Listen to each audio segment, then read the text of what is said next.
పెళ్లి కళ వచ్చేసిందే బాల. ఈ కథను రచించిన వారు డాక్టర్ సోమరాజు సుశీల గారు. ఈ కథ పెండ్లి పందిరి కథా సంచిక నుంచి. మేము పూణేకి వెళ్ళిన కొత్తల్లో ఒక తెలుగు కుటుంబంతో చాలా సన్నిహితంగా ఉండేవాళ్ళం. ఆయన పేరు డాక్టర్ రమణరావు. మా ల్యాబ్లో మాకన్నా చాలా సీనియర్. కానీ మా ఆయనకి చెస్ ఆటలో మంచి స్నేహితులు. వాళ్ళిద్దరూ శనాధారాలు వస్తే మా ఇంట్లోనో వాళ్ళింట్లోనో కూర్చుని రోజంతా ఆడుకుంటూ ఉండేవారు. ఇంట్లో ఎవరైనా చెస్ ఆడేవాళ్ళుంటే అందరికీ నిశ్శబ్దంగా ఉండడం అలవాటైపోతుంది. అందుకేనేమో వాళ్ళ పిల్లలు పద్మ, రాధ, రవి అస్సలు అల్లరి చేసేవాళ్ళు కాదు. ఆ తర్వాత కొద్ది కాలానికే ఆయనకి వరంగల్ ఆర్ఈసీలో ప్రొఫెసర్గా ఉద్యోగం రావడంతో వరంగల్ వెళ్ళిపోయారు. ఎన్నో సంవత్సరాలు గడిచాక మేము మళ్ళీ హైదరాబాదులో కలిసి మా స్నేహాన్ని పునరుద్ధరించుకున్నాం.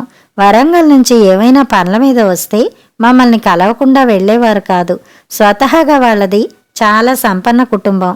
కానీ మాట తీరులో కానీ, ఆలోచనల్లో కానీ, పద్ధతుల్లో కానీ ఏ హళ్ళు పెళ్ళు ఉండేది కాదు.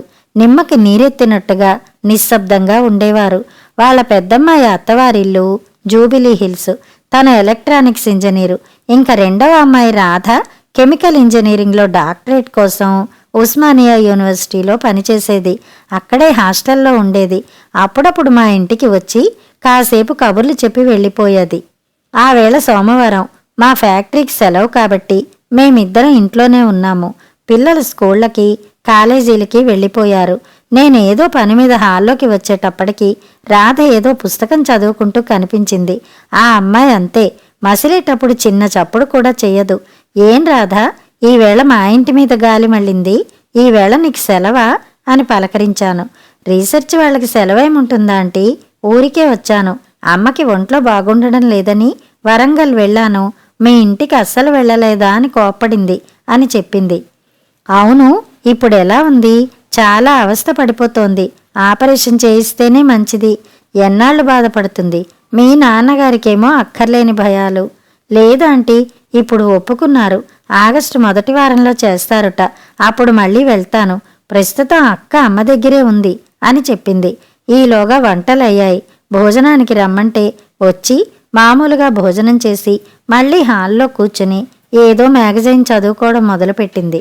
ఇదేమిటబ్బా ఈ పిల్ల, ఎప్పుడూ ఇంత స్థిమితంగా మా ఇంట్లో తను కూర్చున్న గుర్తులేదు. మళ్ళీ ఏవేవో కబుర్లు చెప్పుకున్నాం. కాసేపు గార్డెన్లో ఉయ్యాలూగి మళ్ళీ వచ్చి హాల్లో కూర్చుని అదే మ్యాగజైన్ కంటతా పట్టడం ప్రారంభించింది. ఏదన్నా పని మీద వచ్చిందేమో, అడగడానికి మొహమాట పడుతోందేమో. పెద్దదాన్ని కదా, నేనే అడిగితే సరిపోతుందని సంభాషణ మొదలుపెట్టాను. ఇంకా ఏమిటి విశేషాలు? నీ రీసెర్చ్ ఎలా సాగుతోంది? ఇంకా ఎన్నాళ్ళు పడుతుందిట అని అడిగాను. బాగానే సాగుతోందాంటీ.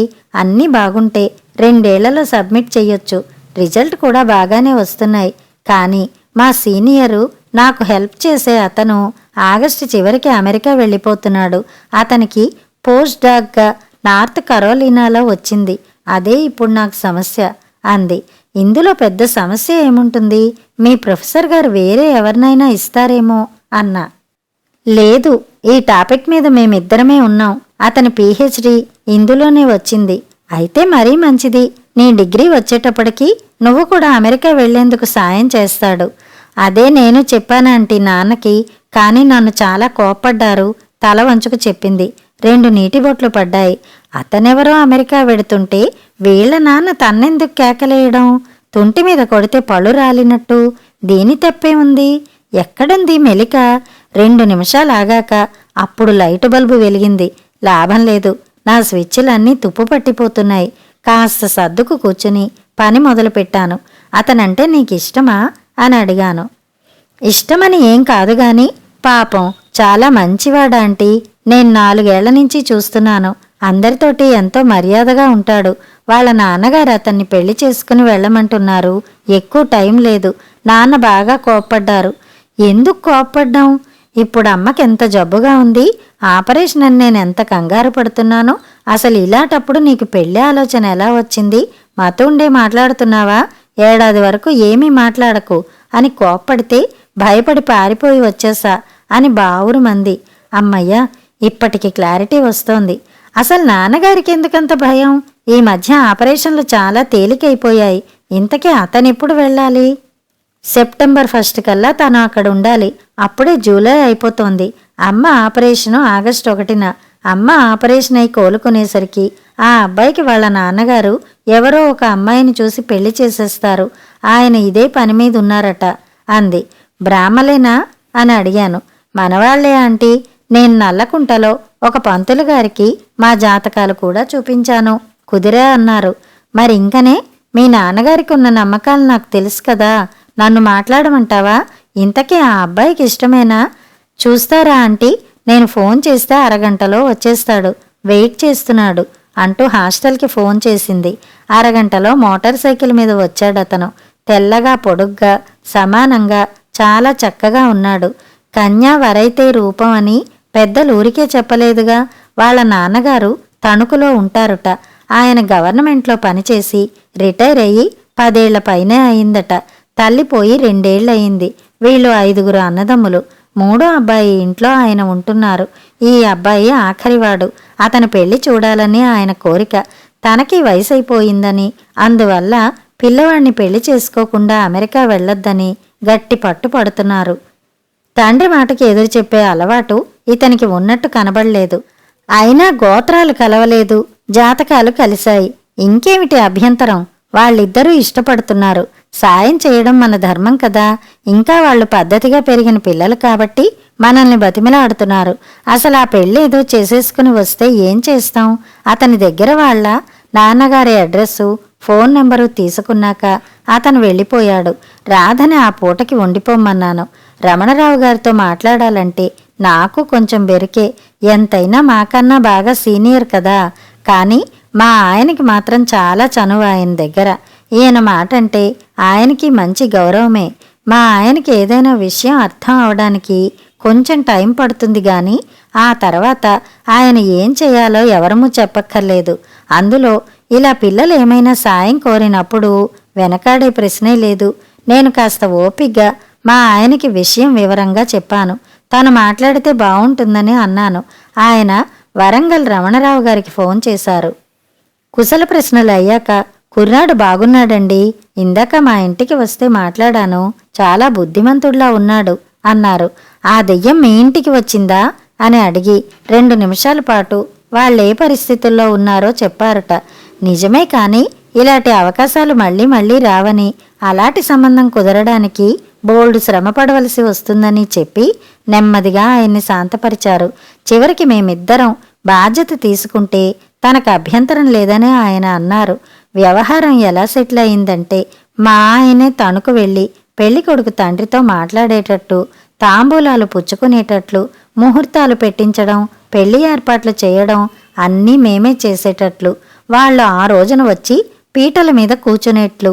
అసలు మేం వాళ్ళని అలా ఎలా ఒప్పించామో, వాళ్ళెలా ఒప్పుకున్నారో, వాళ్ళకి మా మీద అంత నమ్మకమేమిటో తలుచుకుంటే ఇప్పటికీ నాకు ఆశ్చర్యంగా ఉంటుంది. అట్లాంటి సంఘటనలు, స్నేహాలు ఇప్పుడు మనం కల్లో కూడా ఊహించుకోలేం. మర్నాడు రాత్రి బస్సులో మా వారు ఆ పెళ్లి కొడుకు కలిసి తణుకు వెళ్లారు. కూడా పెళ్లికూతురి ఫోటోలు, జాతకాలు, కుటుంబ వివరాలు, ప్రవరలు అన్నీ రాసుకుని మరీ వెళ్లారు. అక్కడ వాళ్ళ నాన్నగారు, అన్నయ్య పరమానంద భరితులై మా ఆయనకి రాచ మర్యాదలు చేశారుట.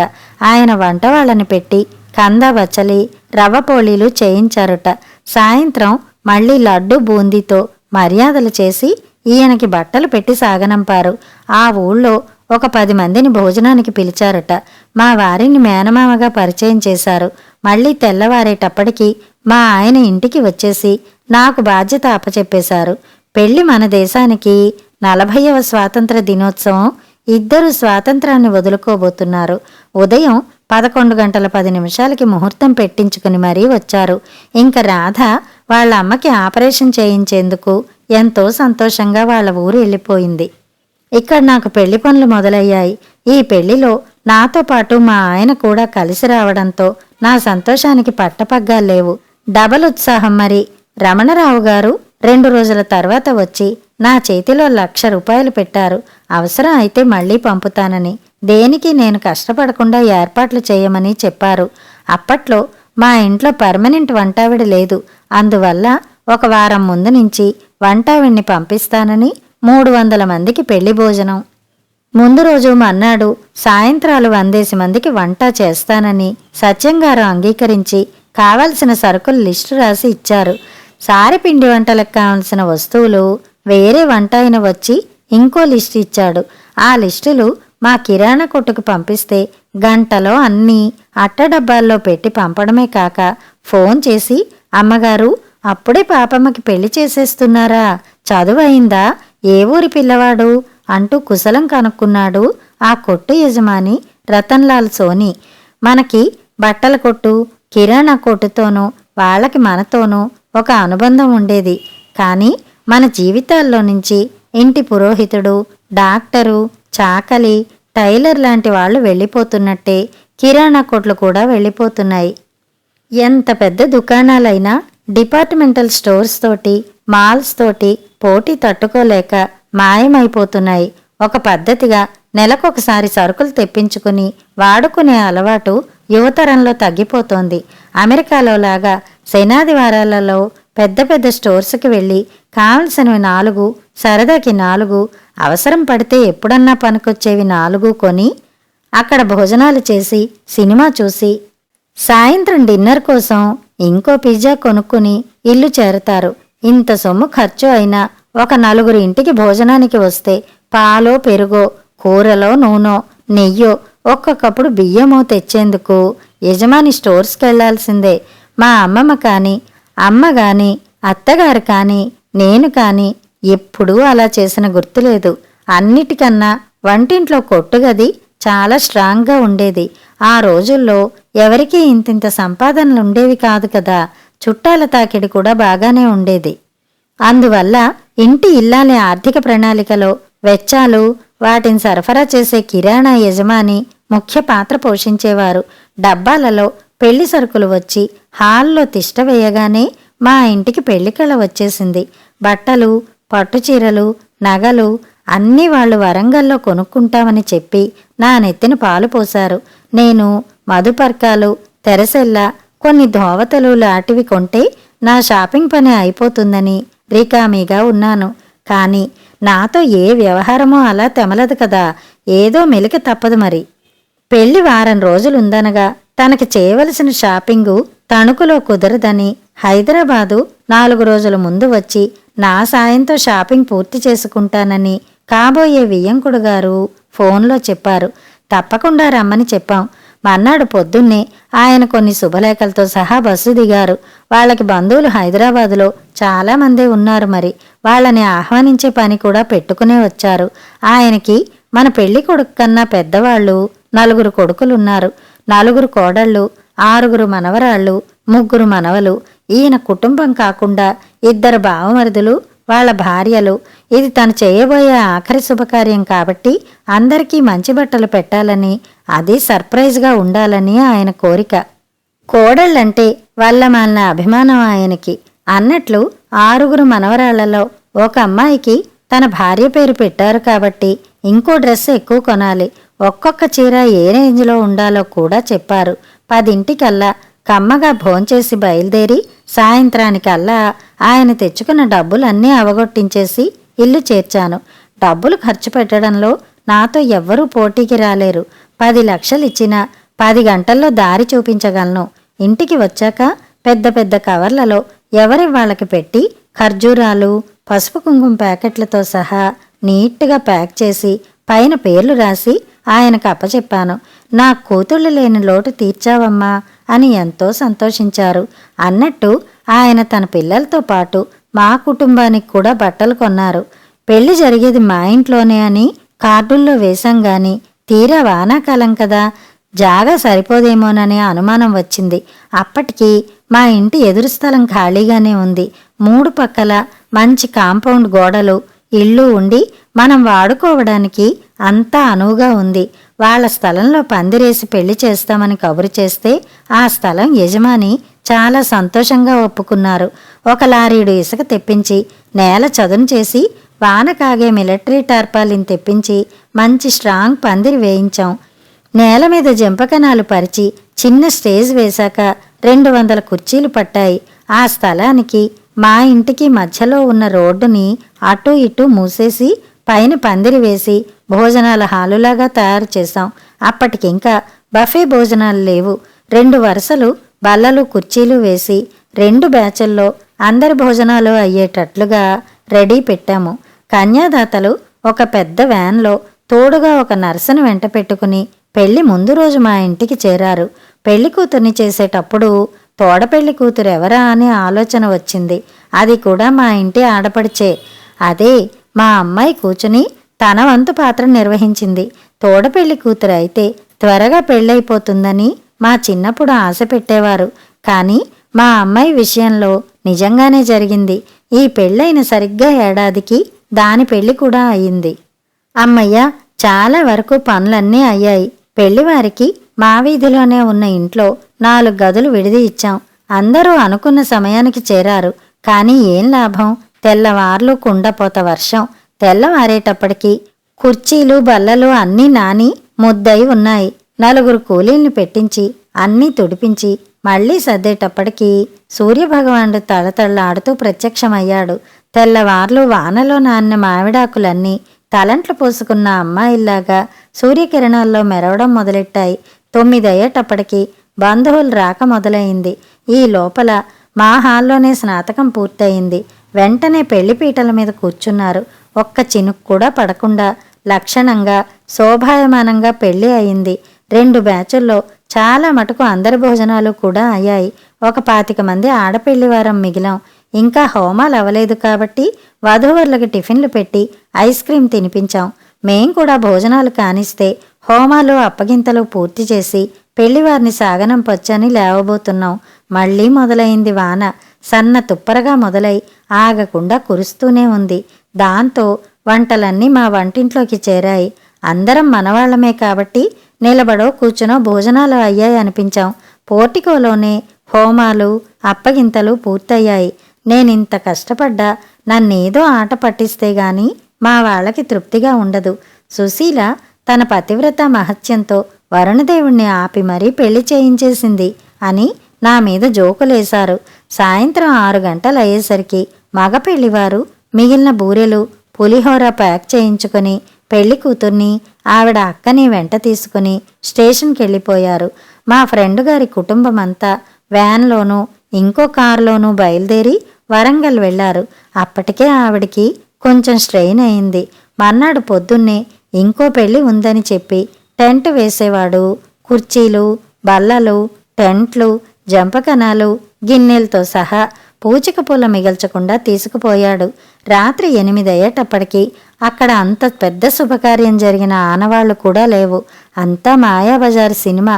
ఆనవాయితీ తప్పకుండా మా అత్తగారు వేడిగా అన్నం, బెండకాయ కూర, దోసకాయ పచ్చడి, చారు చేసి కొడుక్కి భోజనం పెట్టారు. అది మా సోమరాజు వాళ్ళ గొప్ప. ఎన్ని ఆధరవులున్నా మా ఆయనకి ఏ పూటదా పూట వండాల్సిందే. తల్లి ఉన్నన్నాళ్ళు అలాగే జరిగింది. మరి మా అమ్మ కొంచెం పైకి అన్నే అంది, అమ్మా, ఇంకో అమ్మ కన్న పిల్లకి అంత ధైర్యం చేసి ఇన్ని ఏర్పాట్లు చేశావు, ఏదైనా తేడా వస్తే లోకం నిన్న అనదా అని. మా అత్తగారు, ఏం పర్వాలేదు వదినగారు, తలపెట్టిన పని మంచిదైతే దేవుడెప్పుడూ కూడానే ఉంటాడని అమ్మకి ధైర్యం చెప్పారు. అలా పెళ్లి చేసుకున్న ఆ జంట సంతోషంగా పిల్లా పాపలతో అమెరికా నేల్తూ మాకు ఇంకా ఎన్నో మంచి పనులు చేసేందుకు కావలసిన ఉత్సాహాన్ని ఇస్తున్నారు. కథ సమాప్తం.